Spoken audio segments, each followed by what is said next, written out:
bapak-bapak, ibu-ibu, saudara-saudara kaum muslimin rahimakumullah. Murai di dahan dan koko ayam di kandang, dunia ini penuh dengan berbagai macam kesibukan. Sejak dari petani yang turun ke ladang, pedagang yang berangkat ke pasar, pelajar yang menuju sekolah, sampai kepada pegawai yang berangkat ke kantor, seluruhnya tidak lain untuk mencari sesuatu yang bernama bahagia. Setiap orang menginginkan kebahagiaan, dan tidak seorang pun menginginkan kesengsaraan dalam kehidupan ini. Namun nyatanya tidak setiap orang yang ingin bahagia mengetahui jalan yang harus ditempuhnya untuk sampai kepada kebahagiaan itu.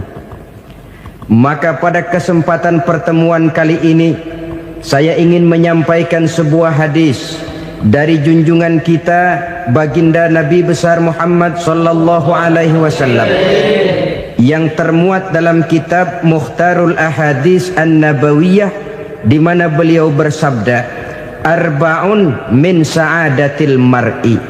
Ada 4 perkara yang merupakan tanda dari orang bahagia. Saya mau tanya, di antara saudara-saudara yang hadir di sini, apa ada yang kepengen jadi orang sengsara? Ya.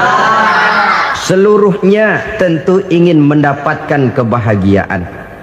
Maka menurut resep dari Nabi kita, tanda orang bahagia itu 4. Jadi kalau saudara ingin bahagia, harus mempunyai 4 perkara ini. Yang pertama, orang bahagia itu kata Nabi, darun wasi'un. Punya rumah biar bagus asal gede. Enak ngaturnya, daripada sudah punya rumah kecil adanya di pinggir kali, gubuk, kalau hujan bocor miring lagi, kiamat. Loh, kalau gitu Islam materialis dong. Hadis ini boleh diartikan dengan makna hakiki, arti yang sebenarnya, boleh diartikan dengan makna majazi, arti kiasan. Kalau dia diartikan dengan arti kias, maka yang dimaksud darun wasi'un ay qalbun wasi'un. Rumah yang luas tidak lain daripada hati yang lapang. Karena di situ kunci kebahagiaan yang sebenarnya. Walaupun kita cuma tinggal di petak berukuran 2 kali 3 meter, kalau hati kita luas-luas rasanya rumah itu. Tapi biar rumah kita halamannya saja puluhan ribu hektar, ada kolam renangnya, kamar tidurnya tidak lagi terhitung. Kalau hati yang menempati rumah itu sempit, maka akan terasa sempit jugalah rumah itu. Tempat bergantungnya tidak lain adalah hati. Marilah kita mencoba melihat berbagai pandangan orang tentang bahagia ini. Ada orang menyangka bahwa bahagia itu kalau dia mendapatkan harta yang sebanyak-banyaknya. Siapa yang banyak harta, dialah raja. Apa yang dia mau, seluruhnya bisa dibeli. Keamanannya, dia bisa menyewa petugas. Seluruh fasilitas untuk menyenangkan kehidupannya bisa dibeli. Pendeknya, hartalah segala-galanya dalam kehidupan. Sampai ada pepatah mengatakan, innad darahima fil amakini kulliha taksur rijala mahabatan wa jalala. Sesungguhnya harta, dinar, dirham, uang di mana-mana selalu bikin hebat orang yang memilikinya. Coba lihat, orang yang punya duit sama yang enggak punya duit, jangan gaya hidupnya, gaya jalannya aja lain.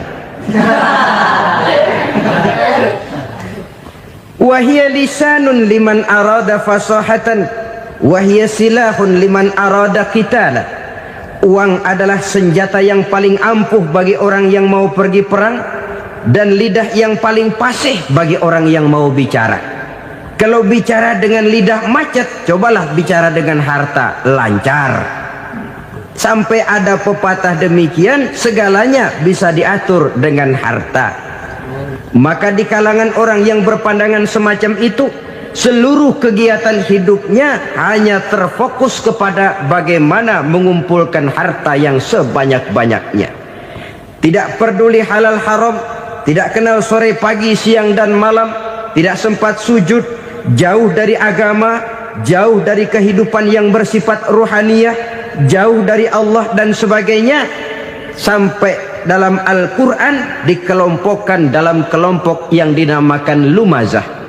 Allazi jama'a malahu wa 'addadah yahsabu anna malahu akhladah.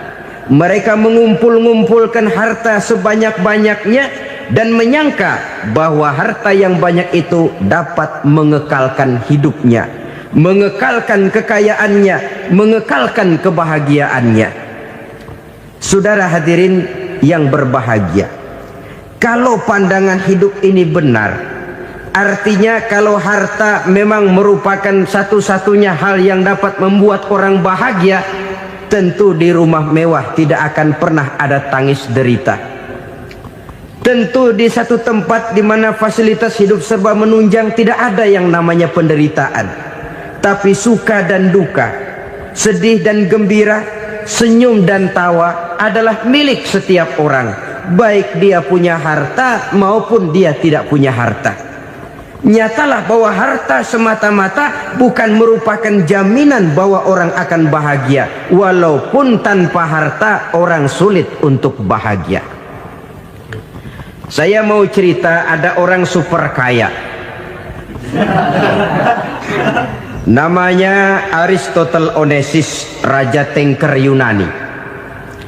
Dia punya kapal tanker saja konon sampai 11 banyaknya. Punya perusahaan penerbangan yang disebut Olympic Airlines, punya hotel di berbagai kota besar di dunia ini, sejak dari New York, London, Paris, Rome dan sebagainya. Bahkan punya pulau yang dia namakan Pulau Scorpio. Ini kan namanya sudah kaya nggak tanggung-tanggung, punya pulau. Nah, dia punya 2 orang anak, yang satu laki-laki namanya Alexander, yang satu perempuan namanya Maria Onassis. Seluruh harapannya tertumpah kepada anak lakinya Alexander ini, yang akan meneruskan usahanya, meneruskan kekayaannya, meneruskan dinastinya. Apa yang terjadi? Ternyata anak yang dia harapkan yang bernama Alexander ini mati muda dalam kecelakaan pada waktu dia olahraga. Apa olahraganya? Namanya olahraga anak orang kaya, golongan jet set. Olahraganya olahraga pesawat terbang. Jatuh, ya nggak kapungut, habis mati. Tinggal satu anak perempuannya, Maria Onassis. Tapi anak perempuan ini juga malah urakan. Terakhir dia pacaran, bahkan kemudian kawin sama orang Rusia. Rupanya Aristotle Onassis ini broken. Kekayaannya yang berlimpah ruah, perusahaannya yang begitu banyak, siapa yang akan meneruskan? Siapa yang akan menggantikan? Sampai kemudian dia mengurung diri di Pulau Scorpio dan mati di sana secara mengenaskan. Seorang multi jutawan, seorang yang super kaya, mati menyendiri di pulau sepi. Ibarat kata pepatah, anak ayam mati di lumbung. Bukan kekurangan makanan, keurugan makanan. Begitu kehidupan Aristotle Onassis. Dan banyak orang-orang yang sudah demikian kaya sampai dibingungkan oleh kekayaannya sendiri. Telusurilah kehidupan David Rockefeller misalnya, Henry Ford misalnya, Adnan Khashoggi misalnya. Multi jutawan yang kadang-kadang dibuat keder oleh kekayaannya sendiri. Pantas ketika Imam Ali ditawarkan orang, "Ya Ali, kalau kepadamu disuruh pilih ilmu atau harta, kau pilih mana?" Ya jelas pilih ilmu dong. Kenapa? Pertama, ilmu kalau kita berikan kepada orang lain tambah. Tapi harta kalau kita berikan kepada orang lain kurang. Saudara punya uang 10.000, dibagi orang 5.000, jelas uang saudara berkurang. Tapi saudara punya ilmu diberikan kepada orang lain bisa, saudara pun makin mantap.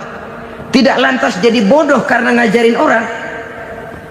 Saudara bisa Fatihah lalu mengajarkan orang Fatihah. Orang bisa, saudara pun makin hafal. Tidak lantas setelah diajarin orang ilmunya hilang. Begitu datang dia minta orang, tolong ajarin saya Fatihah, udah habis, nggak ada.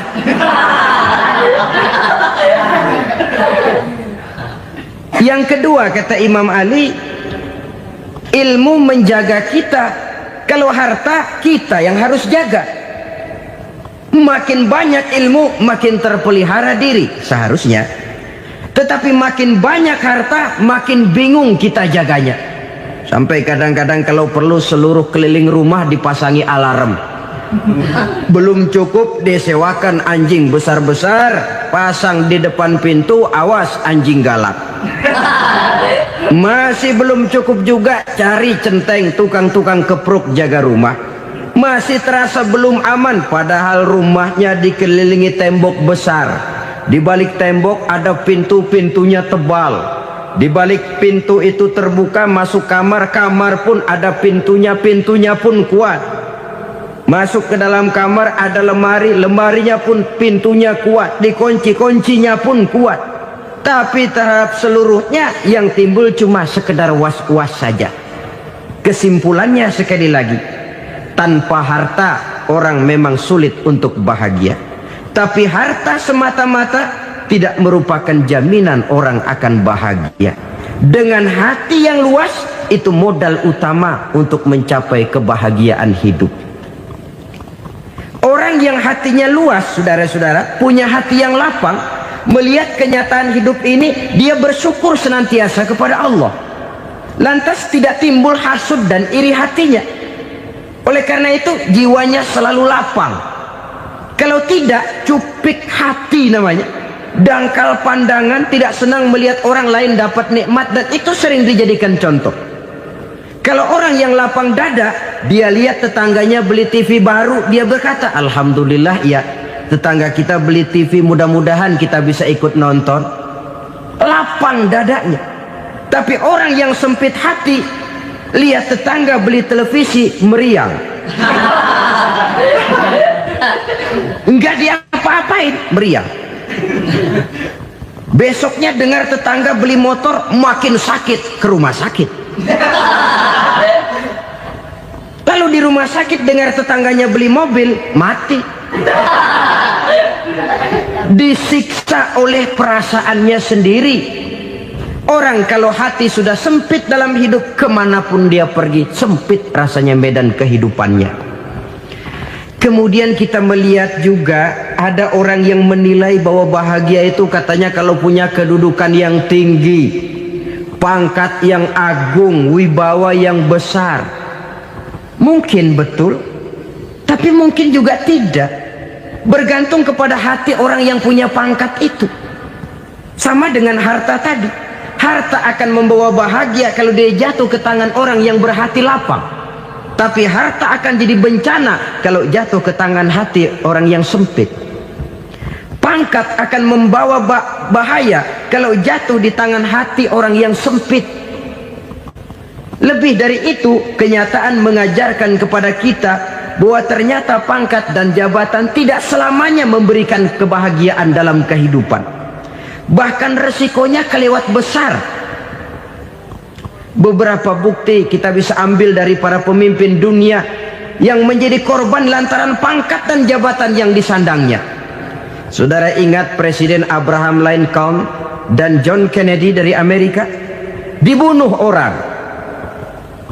Park Chung-hee dari Korea Selatan, Ziaur Rahman dari Bangladesh, Anwar Sadat dari Mesir, terakhir Indira Gandhi dari India, menjadi korban dari pangkat dan jabatan yang disandangnya dari orang-orang yang tidak senang dia memegang jabatan itu. Dia akan mudah mengundang bencana. Sehingga pantas kalau seorang presiden terkemuka Amerika, Harry Truman namanya, dia mengatakan jabatan presiden itu, kata dia, seperti orang nunggang macan, naik macan. Harus kita taiki, kalau enggak dia bakal nerekam kita. Ngeri katanya. Adapun orang yang hatinya lapang, kalau dia menerima pangkat dan jabatan, dianggapnya itu satu kesempatan untuk berbuat baik. Tapi orang yang berhati sempit, menerima pangkat dan jabatan, bukan kadang-kadang menerima, malah berusaha setengah mati mencapai dengan segala cara. Kalau perlu jilat atas, jilat atas. Jadi golongan sumuhun dawu. Jadi kelompok kulon nuwun, yes sir, yang kerjanya cuma oke bos. Kalau perlu jilat atas, jilat atas. Kalau perlu injak yang bawah, injak yang bawah. Perlu sikut kiri kanan, sikut kiri kanan. Yang penting pangkat dapat, jabatan dapat. Orang yang semacam ini, kalau sudah mempunyai pangkat dan jabatan, biasanya dia tidak menganggap itu sebagai amanah, tidak menganggap sebagai kesempatan berbuat baik, tapi malah kesempatan untuk memperturutkan hawa nafsunya yang dilatar belakangi oleh kesempitan hatinya tadi. Apalagi kalau orang memperoleh pangkat karena banyak mengeluarkan uang. Seakan-akan pangkat dan jabatan itu sekarang macam proyek, pakai tender. Siapa yang berani bayar segini naik, nggak berani minggir. Padahal logikanya, kalau orang mencapai satu jabatan karena banyak mengeluarkan uang, hampir bisa dipastikan bahwa setelah jabatan itu dia pegang, langkah pertama yang akan dilakukannya ialah berusaha bagaimana uang yang dia keluarkan supaya kembali. Ya paling kurang pulang modal dulu dong. Soal mikirin rakyat soal nanti, tapi ini modal harus pulang. Itu celakanya kalau orang memperoleh pangkat dan jabatan cuma karena banyak mengeluarkan uang. Jarang orang yang mempunyai keyakinan dan pandangan bahwa pangkat dan jabatan merupakan amanah. Jadi sekali lagi, pangkat dan jabatan mungkin saja membawa kebahagiaan kalau jatuh ke tangan orang yang berhati lapang. Tapi bisa jadi bencana kalau dia jatuh ke tangan orang yang mempunyai hati yang sempit. Dan lagi-lagi stresnya hati yang lapang. Lalu sebagian orang, saudara, ada yang berpandangan katanya bahagia itu kalau jadi orang terkenal, mempunyai popularitas, menjadi idola di kalangan remaja, di kalangan orang tua, di segala lapisan masyarakat. Padahal makin populer orang makin terikat dia. Ya kalau macam kita ini kan nggak punya nama, nggak populer, tengah malam buta mau nongkrong di warung Tegal aman. Tapi pangkat, jabatan, kedudukan, popularitas menyebabkan kita diikat dengan berbagai macam peraturan. Cuma mandi sama ke WC saja yang nggak dikawal.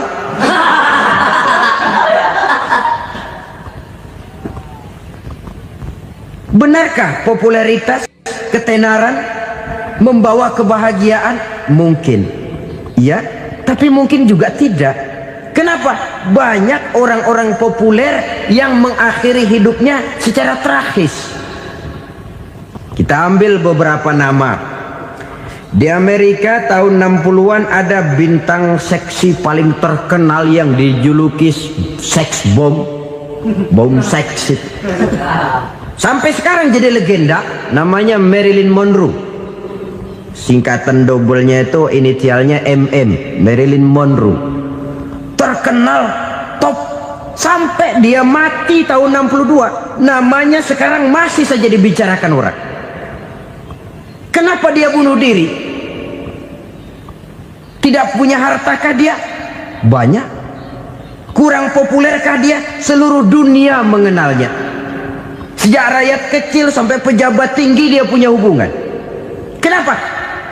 Jenuh. Dia terlahir dalam keadaan yatim. Setelah itu tidak lama dia berangkat remaja, ibunya meninggal. Pindah dari wanita asuh ke wanita asuh sampai 12 orang ibu angkatnya. Dan kekecewaan yang paling parah, setiap laki-laki yang dekat dengannya hanya seperti kapal berlabuh, datang dan pergi silih berganti, padahal dia merindukan seseorang yang bisa melindungi hidupnya. Dia rindukan itu dan dia tidak pernah menemukan. Itu yang akhirnya menyebabkan dia minum pil tidur kelewat dosis, minum obat tidur kebanyakan, ya tidur terus sampai sekarang.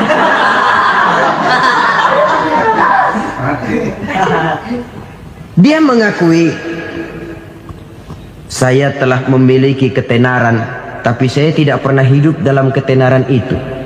Saya pandai main sandiwara, tapi saya ingin hidup dalam alam yang real sebagaimana umumnya orang. Itu yang dia rindukan. Menyusul jejak yang namanya Marilyn Monroe ini, Billie Holiday, saudara kenal tentu, di rumah sakit dirawat. Dia juga minum obat overdosis, mati lagi.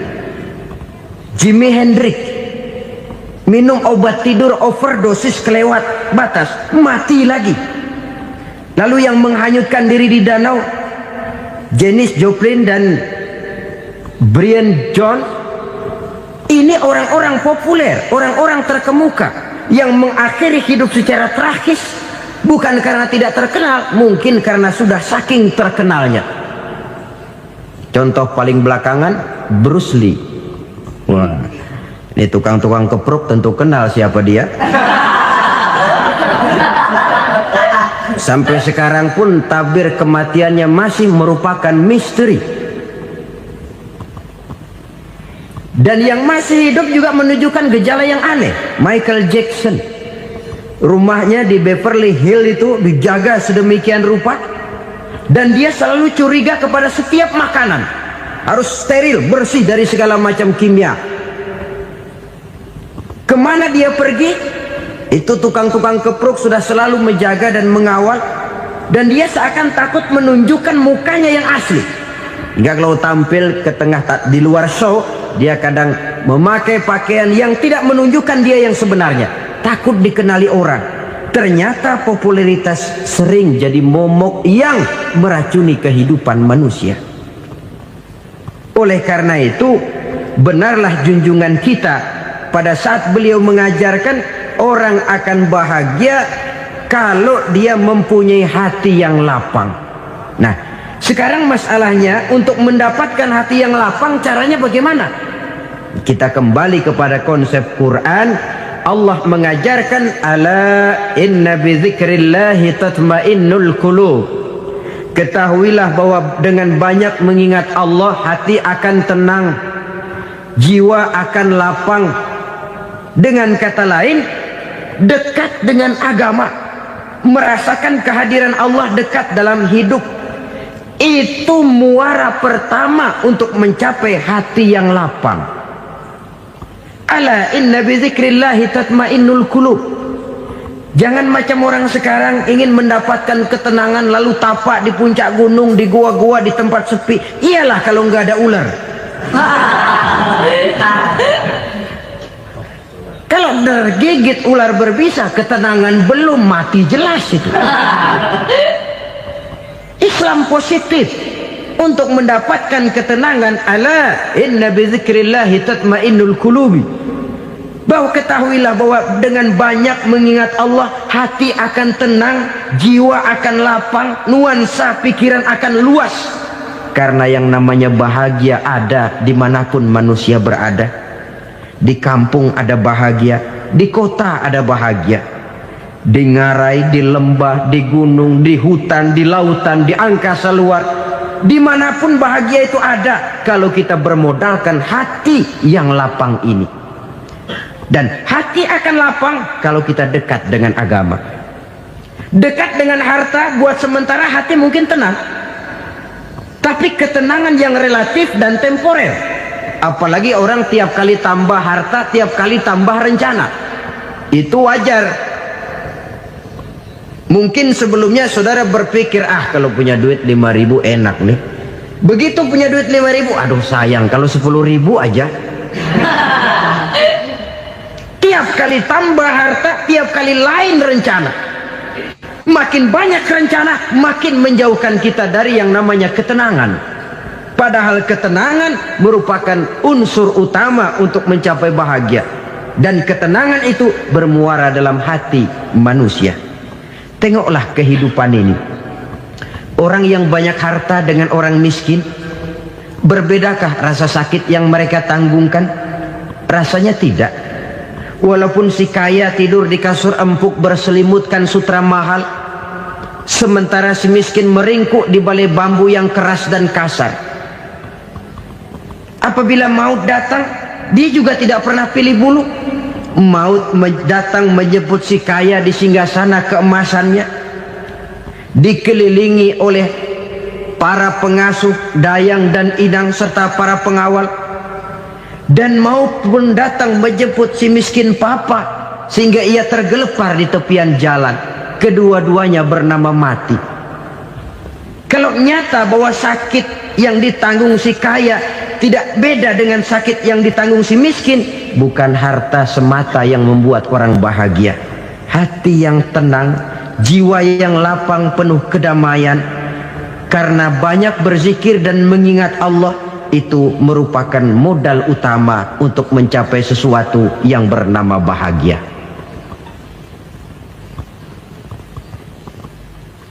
Saudara hadirin yang saya hormati, inilah yang pertama dari 4 ciri yang digambarkan oleh Nabi tentang tanda-tanda orang bahagia. Dan harus berangkat dari yang pertama ini, hati yang lapang. Ini yang harus kita miliki lebih dahulu. Baru nanti akan menyusul kepada poin yang ketiga, kedua, dan selanjutnya. Sebab kalau hati sudah terisi dengan jiwa yang lapang, seluruh persoalan insya Allah akan bisa kita atasi dengan sebagaimana mestinya. Yang kedua sekarang, tanda orang bahagia menurut baginda Nabi, markabun syariah. Orang bahagia itu, kata beliau, punya kendaraan biar cepat asal lancar. Artinya kemana dia mau pergi mudah. Apa maksud hadis ini? Kalau kita kaji lebih dalam, kendaraan itu kan alat transportasi. Transportasi tidak lain adalah usaha memudahkan komunikasi. Pindah dari situ kepada teori bahwa manusia adalah zon political, makhluk bermasyarakat yang tidak bisa memenuhi kebutuhan hidupnya secara sendirian. Kita memerlukan keberadaan orang lain dalam kehidupan ini. Untuk memakai baju saja kita sudah perlukan petani yang tanam kapas, pabrik yang memintal kapas jadi benang, pabrik yang menenun benang jadi kain, sampai kepada mesin jahit, sampai kepada tukang jahit. Itu cuma untuk memakai pakaian saja. Tidak seorang pun di antara kita yang sanggup memenuhi kebutuhan hidupnya secara sendiri. Kita perlu orang lain. Maka kebebasan dalam arti mutlak, kebebasan tanpa batas, itu tidak mungkin ada dalam kehidupan. Karena kita mengadakan yang disebut interaksi sosial. Setiap kegiatan kita tentu melibatkan orang lain. Menurut kita barangkali kita bebas jalan di jalan raya semaunya, tapi orang lain berkendaraan pun merasa bahwa ini ada juga jalan haknya, dan begitu selanjutnya. Oleh karena itu, maksud dari kendaraan yang cepat ini adalah khulata'uhu ma'as solihin. Lingkungan pergaulannya terdiri dari orang-orang soleh. Pergaulannya luas. Kemana dia pergi ada temannya. Kesulitannya ada tempat dia cerita. Dan kesulitan kalau sudah diceritakan kepada orang lain, taruh kata orang itu tidak bisa menolong, namun menceritakannya kepada orang yang kita percayai, kan paling kurang sudah mengurangi beban jiwa, mengurangi tanggungan batin, merasa masih ada tempat kita cerita. Maka lebih baik orang awam yang mau bergaul ketimbang orang setengah alim tapi ngunci pintu. Sebab nantinya akan timbul sikap picik, cupik pandangan, dan tidak luas menghadapi kenyataan dalam kehidupan ini. Namun yang harus kita garis bawahi, pergaulan memang mesti luas. Namun jangan sekali-kali lupa bahwa pergaulan sangat besar pengaruhnya dalam ikut membentuk kepribadian manusia. Sehari-hari bisa kita bilang, kalau kita dekat sama tukang minyak wangi, sekalipun nggak dibagi minyaknya, baunya tentu dapat. Betul? Tapi dekat sama tukang elas, walaupun nggak kena apinya, asapnya mesti kena. Kalau Syauqi mengatakan lebih jelas lagi, man asyaral asrafa asa musyarrafan wa muasyiral anzali ghairu musyarrafin. Awalam taral jildal hakira muqabbalan bisagri lamma sara jildal mushaf. Siapa yang bergaul dengan orang mulia, dia bakal ikut menjadi mulia. Tapi siapa yang berteman dengan orang hina, dia tidak bakal ikut menjadi mulia. Tidakkah kau lihat, kata Syauqi, kulit kambing yang hina pun dicium orang ketika menjadi kantong Quran. Kulit kambing hina, kalau dia sendirian gak ada yang mau cium. Tapi begitu dia bergaul dengan Quran, menjadi kantong Quran, dipakein minyak wangi, ditaruh di tempat yang tinggi, mau diambil dicium dulu, dibawa dengan penuh hormat dan hati-hati. Kulit kambing yang hina lantaran berteman dengan Quran, numpang mujur. Tapi coba lihat kalau kulit kambing berteman dengan kayu, jadi beduk, habis. Zohor dikemplang, asar dipukul. Itu pun sedikit saja, cuma salah milih teman. Yang temannya Quran dihormati orang, yang temannya kayu lantaran jadi beduk, gelap-gelap subuh orang udah kemplangin.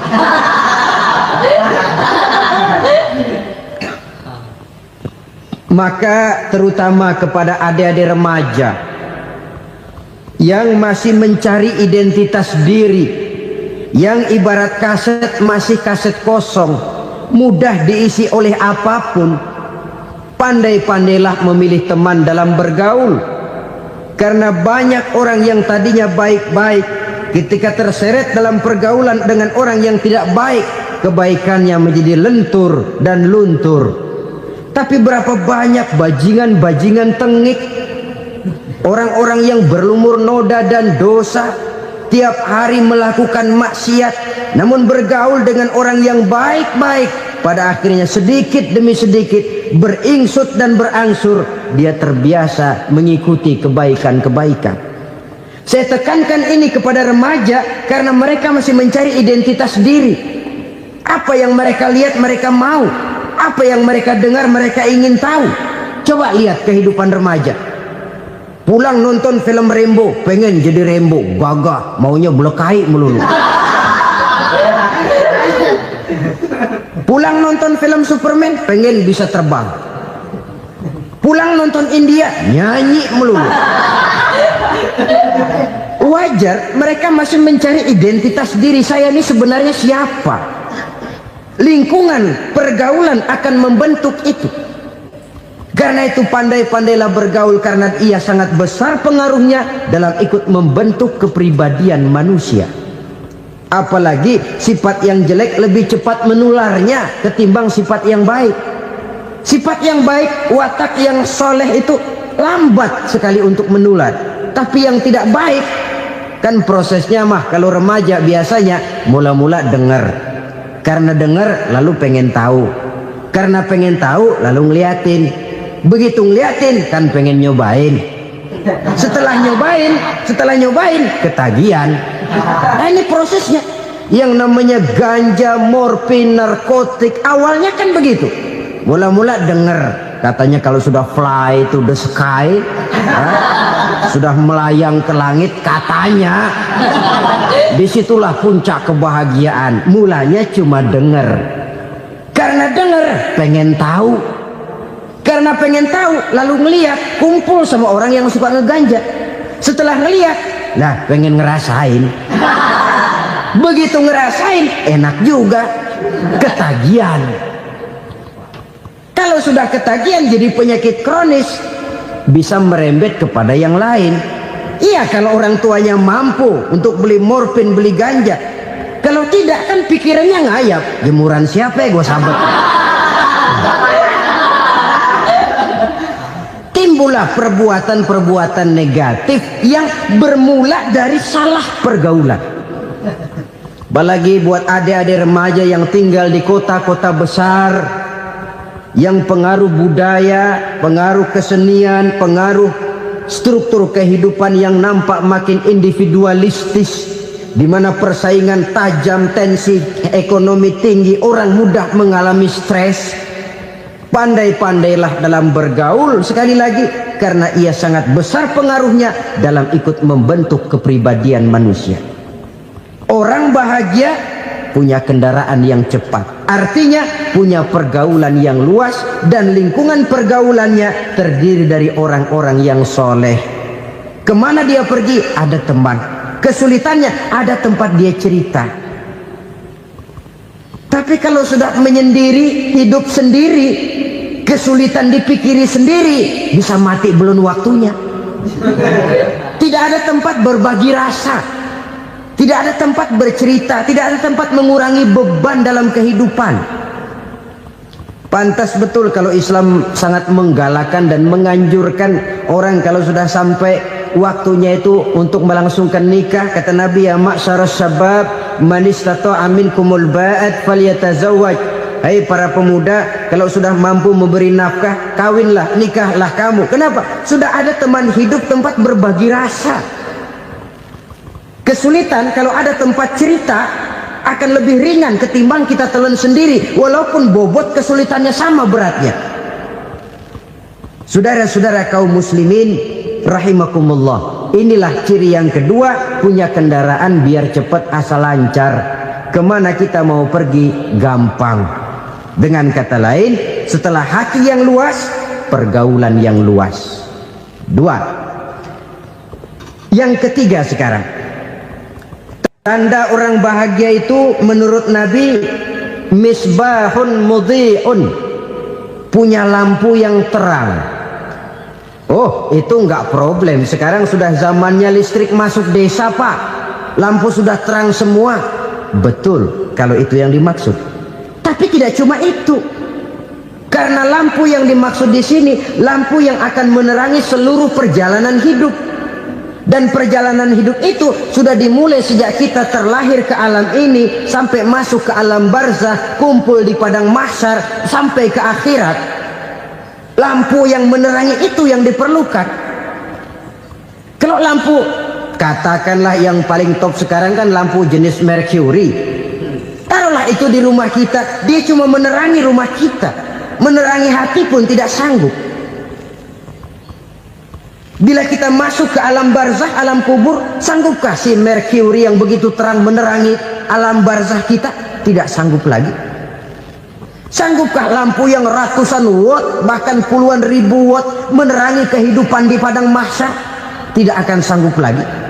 Kalau demikian, yang dimaksud lampu yang terang di sini apa? Tidak lain amal soleh, kebajikan yang kita lakukan dalam hidup.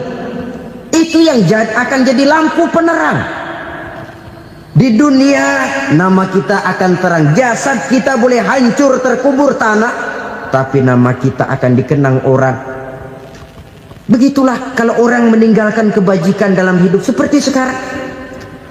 Ribuan orang tiap saat berziarah ke kubur Imam Syafi'i, ke kubur Imam Malik, ke kubur Imam Ghazali, ke kubur orang yang baik-baik, orang yang soleh-soleh. Kebajikannya yang ditinggalkan, yang mengukir namanya dengan tinta emas, sehingga saudara sudah terbaring di alam kubur. Orang lewat, Allah, ini kuburannya Fulan bin Fulan, dulu ini kebaikannya Masya Allah, saya ikut merasakan. Mari kita mampir sebentar, kita Fatihah, mohon disampaikan Allah pahalanya kepada almarhum. Al-Fatihah. Itu kalau orang baik-baik. Lalu saudara tanya, Pak, orang mati dikirimin Fatihah apa nyampe pahalanya? Saya jawab, kalau saudara nggak percaya, mati dulu dah. Nanti saya Fatihain, tungguin di sana. Umpama nggak sampai, balik lagi kemari. Sekarang ini kan maunya otak-otakan saja. Kalau nggak masuk otak, nggak percaya. Padahal alam gaib itu nggak bisa diotak-otakin. Sama saja dengan saudara pernah dengar cerita kapal tanpa emas tenggelam kan? Pernah nggak? Di mana? Ya, di laut Masa Lembo. Begitu ketampung Mas tenggelam, ratusan penumpang itu terjun ke laut, dipermainkan gelombang, berjuang menghadapi maut itu. Orang lagi timbul tenggelam di lautan, dihantam ombak, kita tengokin pakai helikopter. Pak, lagi timbul tenggelam ya? Iya, tolongin. Jangan khawatir Pak, nih saya kirim intan Pak, harganya 10 juta. Kira-kira orang yang timbul tenggelam di laut seneng nggak? Tidak.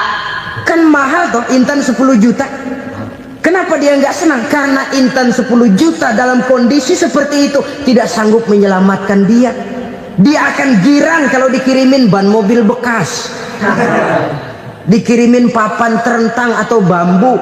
Intan yang 10 juta dia nggak girang, ban mobil bekas yang 1000 perak tuh pegang, itu yang dia girang betul. Inilah sebabnya Nabi berkata, mal mayyitu fi qabrihi illa kal ghariqil mutaghawwis. Orang yang meninggal di alam kuburnya seperti orang timbul tenggelam di lautan. Yantaziru da'watan min ahli, menunggu doa dari keluarganya yang masih hidup.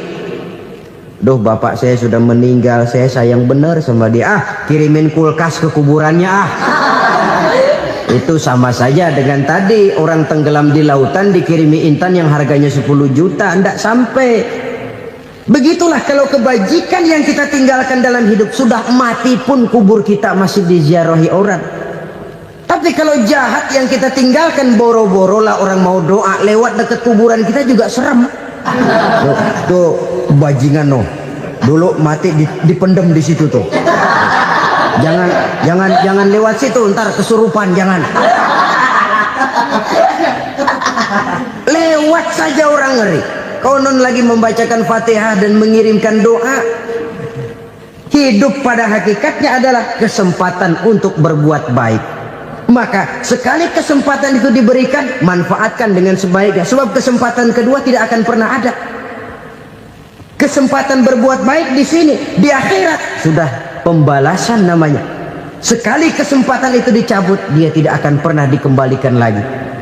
Kata Iqbal, hidup tidak mundur ke belakang, Bung. Berhenti diinjak orang, mundur hancur. Tidak ada kata mundur dalam hidup ini. Berhenti diinjak orang, mundur kecebur. Tidak ada kata lain, harus maju dalam kehidupan dalam artian yang positif. Hidup adalah kesempatan untuk mengumpulkan kebajikan yang sebanyak-banyaknya. Di situ nilai daripada manusia. Sekarang ini memang nggak kelihatan kok, orang yang banyak pahala sama yang banyak dosa nggak kelihatan kok. Barangkali kalau habis bikin dosa palanya pada benjol, mungkin orang takut sama dosa. Tapi sekarang sama saja, orang yang banyak dosa dengan yang nggak banyak dosa jalan bareng dari belakang, sama, nggak kelihatan beda. Tapi ada waktunya di mana pahala memegang peranan, di mana dosa diperlihatkan. Sama saja kalau kita bawa mobil siang, lampu kan nggak begitu berfungsi. Apa lalu bilang, alah ini lampu berat-beratin, copot-copotin aja dah. Tidak perlu begitu. Kenapa? Pada suatu saat malam senja akan datang. Bila matahari terbenam, senja pun datang, gelap mulai merayap, disitulah baru terasa perlunya lampu. Pahala begitu. Sekarang orang yang nggak ada pahalanya nggak kelihatan dalam kehidupan. Tapi pada suatu saat senja kehidupan akan datang. Ajal merenggut nyawa, malam merayap, dan hidup mulai diliputi kegelapan di alam barzakh. Dikala itu kalau nggak punya lampu, alangkah malangnya kita. Sebab amal yang baik, kata Nabi, di alam barzakh itu akan diciptakan menjadi perempuan yang cantik menemani kita. Amal yang jahat akan menjadi orang yang paling jelek nemenin kita. Sudah di tempat gelap yang nemenin jelek.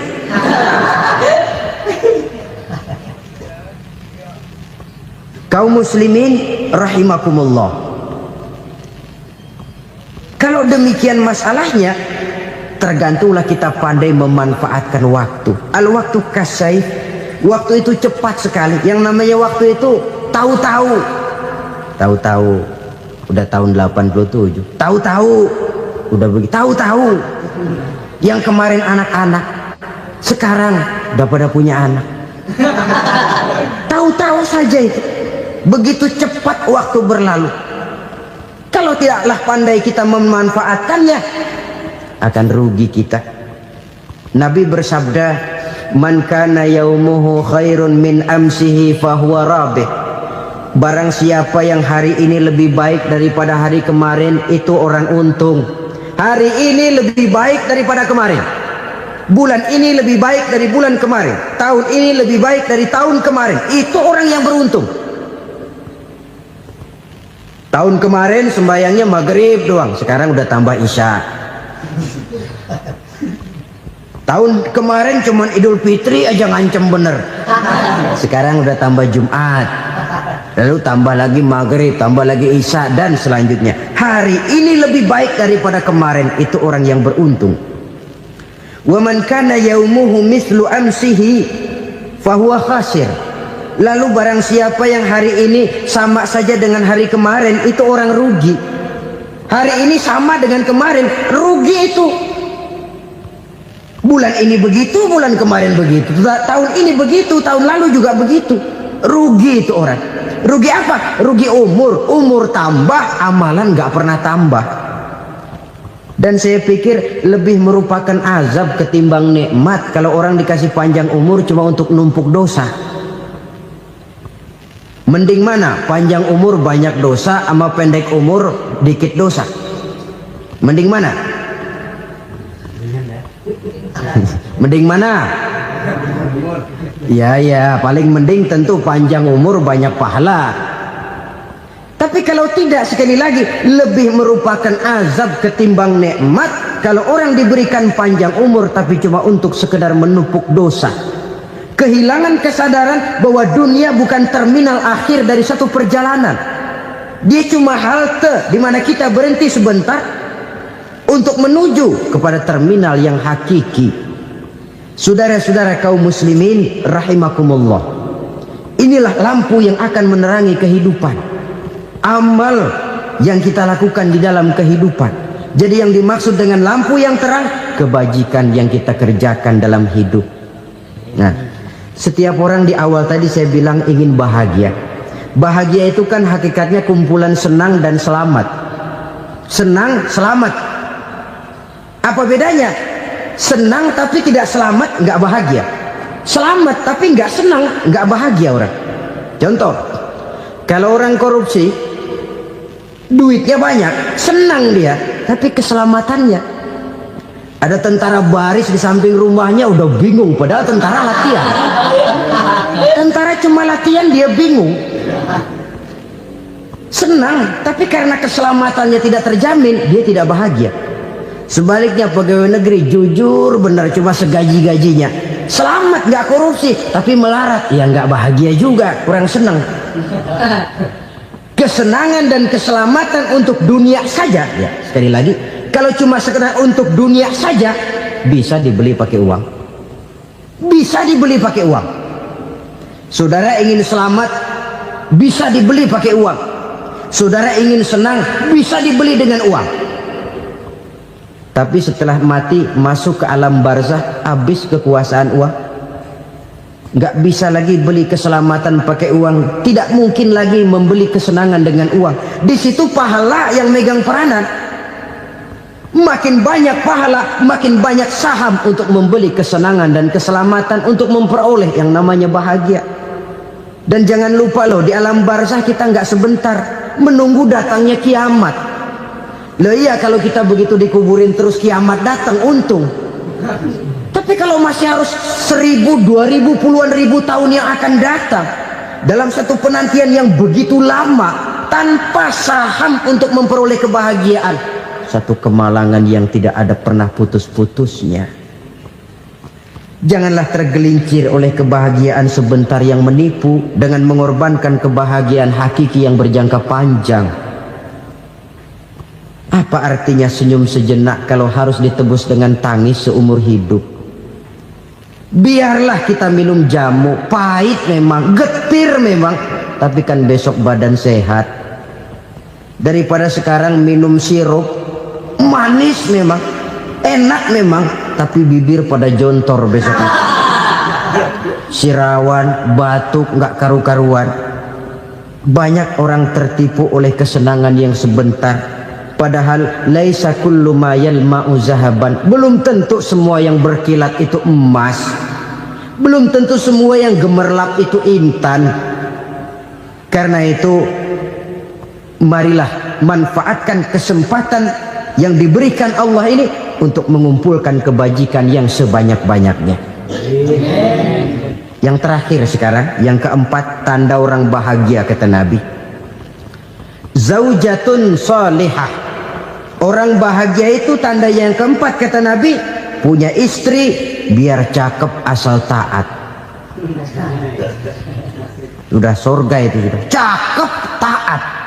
Istri kayak gitu, kalau belum mati jangan dikuburin dulu.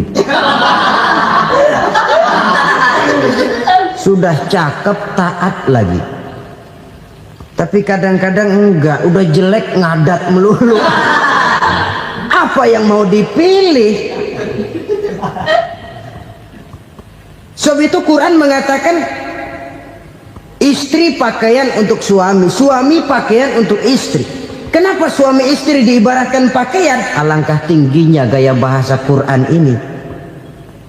Suami istri teman hidup, hidup perjalanan panjang. Sejak kita dalam rahim sudah ada hidup kan di sini. Sampai ke alam dunia, masuk ke alam barzah, kumpul di padang mahsyar, sampai menuju akhirat, itu perjalanan hidup.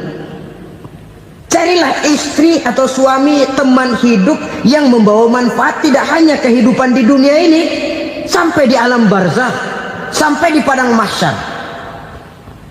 Suaminya mungkin meninggal lebih dulu, atau istrinya mungkin meninggal lebih dulu, tapi suami atau istri yang masih hidup berbuat kebajikan. Suami saya meninggal, ada hartanya, saya sedekahkan, niat pahala untuk almarhum suami saya. Ini teman hidup, tidak dibatasi dan tidak bisa dipisahkan oleh maut sekalipun. Zohirnya mungkin pisah, badannya mungkin pisah, tapi hatinya, jiwanya, kebersamaannya dalam menghadapi kehidupan. Karena itu saudara-saudara, bahasa Quran indah. Suami istri diibaratkan seperti pakaian. Apa fungsi pakaian? Pertama, pakaian jadi kebanggaan. Artinya suami harus menjadi kebanggaan istri, istri harus jadi kebanggaan suami. Yang kedua, pakaian itu kan fungsinya menutup aurat. Artinya sesama suami istri harus saling menjaga kekurangan masing-masing. Jangan malah sesama suami istri saling membongkar rahasia dan aibnya sendiri-sendiri. Istrinya diceritain jeleknya di mana-mana, atau suaminya dibongkar rahasianya di pasar umum. Itu sudah tidak lagi berfungsi sebagai pakaian. Kenapa semua ini diperlukan? Karena kita menyadari bangsa yang baik terdiri dari masyarakat yang baik. Masyarakat yang baik merupakan susunan dari warga yang baik. Warga yang baik adalah terdiri dari rumah tangga yang baik. Dan rumah tangga yang baik merupakan susunan dari pribadi yang baik. Dari situ langkah dimulai. Membangun satu bangsa yang baik diawali dengan membangun rumah tangga yang baik, dengan menciptakan pribadi-pribadi yang baik. Sehingga dari sini diharapkan berkembanglah nilai-nilai kebaikan. Orang akan bahagia mempunyai istri yang soleh. Kenapa? Tidak ada seorang suami bisa sukses jadi apapun dia, apapun profesinya. Dokterkah, kiaikah, mubalikah, petanikah, pengusahakah, pejabat tinggikah, tidak ada seorang suami yang bisa sukses tanpa peran serta istrinya. Walaupun memang peranan itu tidak begitu kelihatan, tapi sangat menentukan. Karena itu, saudara hadirin yang saya hormati, Islam sangat menghargai kaum wanita, memberikan kedudukan yang tinggi sepanjang tidak mematikan kodrat kewanitaannya.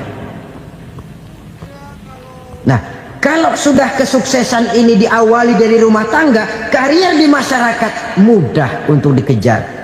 Tapi keberantakan di rumah tangga merupakan kegagalan pertama di tempat lain.